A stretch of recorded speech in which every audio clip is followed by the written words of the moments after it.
Thank you for joining me today. My friend dropped this round to me. It's going to be a partial upholstery. I don't need to change the bottom here, it's perfectly good. I do, however, need to work on the arm covers here. She also gave me this, which is a valance, a decorative valance to use for the new cover. There's quite a bit of fabric in it. There's different colours, different thicknesses, so it's going to be interesting putting this project together. She doesn't care how I put it together as long as it is put together. So let's get on with it. The first thing I'm going to do is take all of this apart. It's gathered and swooped, and then it's got layers of fabric here which I'm going to remove because these might be quite useful, and then I'll know how much of the main fabric I've got. I can start deciding how I'm going to put it all together. I could cut most of this, but I don't know what parts I'm going to use or how I'm going to use it. Once I've got that done, I can rip it. And then I'm just going to go along the bottom and remove all of the ruffles. I don't think I'm going to rip it off because I don't really want to ruin the fabric, although actually I probably can once I get so far, because there's lining on the back and the lining will stabilize it so it shouldn't rip anything. There we go. I'm going to wash everything because this looks a bit dusty, and if there's any shrinkage, so if I've washed these, it will pre-shrink it. It's going to take a little while to get all of this done, but I think it'll be worth it in the end. An upcycle project is longer if you've got a lot to pull apart, so be aware of that. Unless you know for sure that your fabric is oversized for a recycle, just get as much out as you can. I'm going to work around the top here and remove the covers for the arm pads. It doesn't really want to come off. I'm going to remove this all the way round on both sides, and then I am going to remove this down here. I'm not going to be replacing this, I'm going to be adding to it because I really don't have enough fabric. So I think if I just take that off and then add a border, I think that will work. I just don't want the white to be showing. It kind of detracts from the colour that's going on. This is going to take a while. This is really well glued in, by the way. Ease up all of these staples.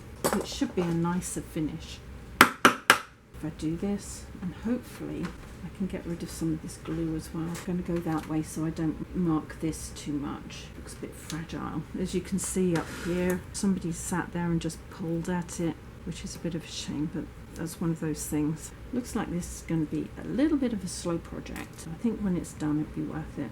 What I will do is mark the front because the front and the back are slightly different. Having removed this from the base, I'm going to cut the glue off all the way around, partly because it's still got staples on, which is a bit inconvenient. That would be the quickest way of clearing all of this mess up, all four sides. Now this was one of the frills, and I had taken the bottom hem out, but I'm going to push part of that back in because that's where I'm going to be sewing across. I'm not doing the full width because I want as much fabric as I can under there. Steam it and put that in like that. I did write front on the front there. Turn that over so I've got the folded seam at the top, and I'm going to decide where I want to put that. I think what I want is this to be in the center, so I've got 1, 2, 3, 1, 2, 3. And there's a little bit of patterning there that I can look at. I think that's it. I have cut some of the bottom off, so I really want to adjust that so there's about 1/2 inch there. Pull that down and pin. I'm going to go at right angles like that, which means I can sew across the pins without messing anything up. I might have to measure that actually. There we go. I think I cut 1/4 inch off at the bottom, so 1/2 inch will make up for that and give me a little bit of fabric to pull. If you're in doubt as to where you've put the fabric, measure it so that you know that it's even. I think what I need to do is move this one along a bit. I'll put that there, put that there, and put this one here, because I'm going to fold that down at right angles so it goes through the corner there, which I think is about there, like that, and I'm going to cut it about there, so I'm going to overcut it across I'm going to do the same on the other end. Although I put the front in first, it was really so that I could work out where the next pieces were. There had to be a join. I relined the join up so it would go in nicer. I'm going to sew the sides in first and then the front and back. I've got the front here and I'm putting the side in. Line that up. I've got my 1/2 inch there and I'm going to go forward. I really don't need to go forward and back because that's going to be held down with the front going on the top. I'm going to pull that and sew it. I'm top stitching so it should go in quite easily. And the fabric underneath is a tight weave and the fabric going on top is a loose weave, so it kind of buckles up at the end. Move that and pull. Take that one out and I'll let that come into there like that and I'll pull against it. And then to the end, hold that there and sew. Try not to let it walk too much, but it's going to do its thing. And straight off the end. On the side, put a pin more or less where it starts. I'm going to pop that under. You know what? I'm going to sew from the top down. I sometimes do that if the fabric walks, start at the other end. Pop that down there, forward and back, and then back, and then forward to that pin. I'm going to try to keep everything in line.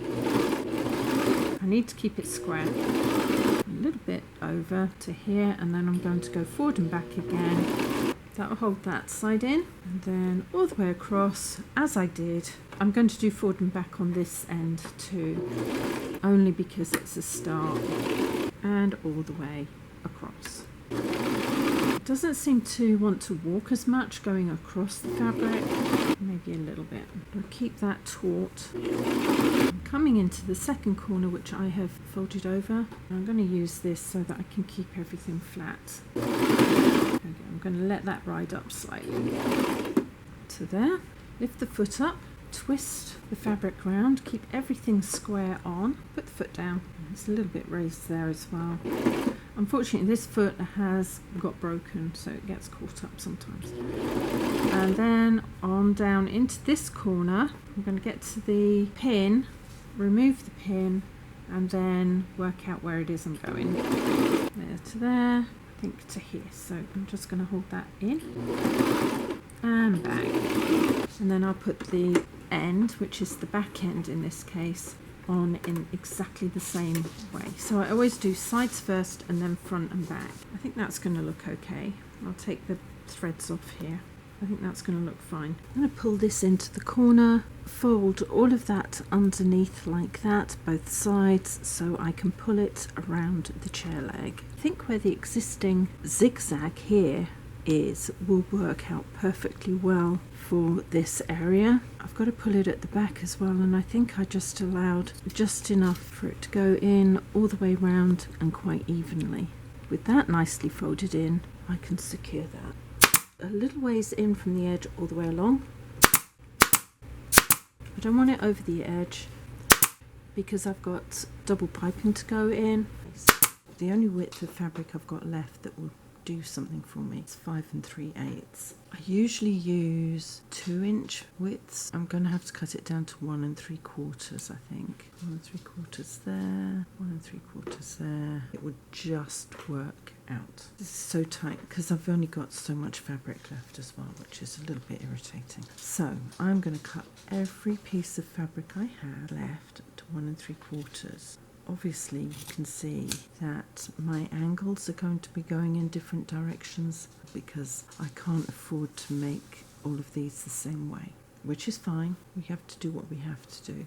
This is the thing with an upcycle. You have to work with what you've got, and if you don't have it, you've got problems. I'm going to start off with that piece because I don't have to cut anything off it. That piece can go that way. I'm not going to worry about patterns. I usually do where it's going to be laying on. Line that up with about 1/4 inch seam allowance because you don't want to go less than that, and cross on a small stitch to the end. I'm going to have to pull that out. There's my next one, which I'm going to have to put in that way. When you're doing it this way, just check you've got everything where you need it. It goes upside down.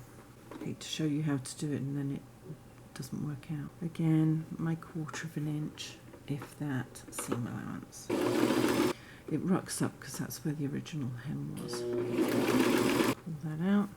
Next one down, pop that on there. I can leave that one in situ because what I'm going to do is I'm going to fold it like that. So I know that the top here is on the outside all the way to the end, which is here. Pop that one on and sew across. I've got a universal welting foot on my machine. I'm folding the top over just slightly. I'm going to place that on top of there and fold that over. I don't usually start it with the cording showing through the top. Pop that down on the center, longer stitch, a few stitches along. Roll that over the top of that side. It's not all the way under, it's just over the top and in between so it holds, and then that over so it's even. I'm going to make my way all the way to the bottom very slowly. But what I did do is measure off the length for the base, so once I get to there I'll know how much I've got. And make sure that the seams are open. Now this one I seem to have a bit of a gap. As long as it sews in it'll be okay. Usually use that to help it go through. I think that looks okay on the front, which is the bit that really counts. I'm just going to cut the ends off there like that so they're nice and clear. And I'm also going to cut back this length here. It's quite close, so I might be able to get it, and then there'll be areas where I can't get it at all. I don't want any of those pieces showing. I'm going to do it in sections. Make sure you don't cut into the piping cord. It's quite easy to get a bit carried away. I'm going to start in from the outside, leave that there, and pull that around into line. Where I am starting actually is on the end here. I want to be able to cut back if need be. Put that there, push that into position along the outside edge so it hides everything. Nice and easy. So I'm going to bring this into the corner and up, this into the corner, squish it into place like that, as close as I can. Hold it for a second, turn the chair around a bit, put some more in and down and across like that, set that in, down and across, hold it. This won't matter if it rises up a bit because the seat cushion's going to hold it down, and I'm going to carry on going until I get back to my start point. At the top corner here I cut both sides into 45-degree angle coming out, glued it all down on top so it won't come undone. It won't really show because it's behind everything. So I've just centered this here, secured at that end, and now I'm going to pull it over to the back. Pull it to the center. Let's see where that comes. That comes to there. Cut that back across there. Pull that down and pop it in under there and secure it. Decide where that needs to come to, which I think is about there. Again, cut it straight across. It doesn't really matter because it's going to be hidden anyway. Pull that down equally over the top. Find the groove and secure that too. And I'm going to just make my way from the center to there on both sides, which will help this stay in place. I'm going to bring this to the front, forward and slightly down, securing it as I go in the groove. There's a groove there. And the same at the back, just slightly down but towards the back and into that groove. And then either side I'm going to pull it down and into that groove there. I think I need to cut some of this padding back because that doesn't want to go in there, but I'm going to just secure that there and make it look even. And then I'll do exactly the same on the other side.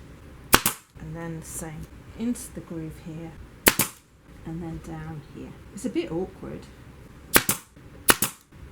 And then I'll take out any that aren't in properly after I've put it in on the other side, exactly the same way. Cut that off and pull it down and into position.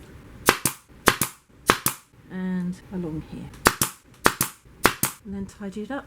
I'm going to just cut this single piping back to 1/4 of an inch from the seam allowance. This was actually double piping, which I changed to single piping. I cut all of the extra fabric back. I'm going to put a little dollop of glue just on the end so it doesn't fray. Smooth it out so it all looks nice and neat. I'm going to put a bead of glue in here to there, and then push my piping into that groove. And I'm going to do that all the way around. That's what the groove is there for. It's to hold the piping, and that's why you only need single piping. Any threads I need to, I'll cut off in there, up and over. Plenty of glue in there. Pop that in, bring this right around, try and make it as into that corner as possible, and try to hide any of the threads that are from underneath into the groove, and then move on until all of it's in place. I might just put a bit more glue in there actually to hold that.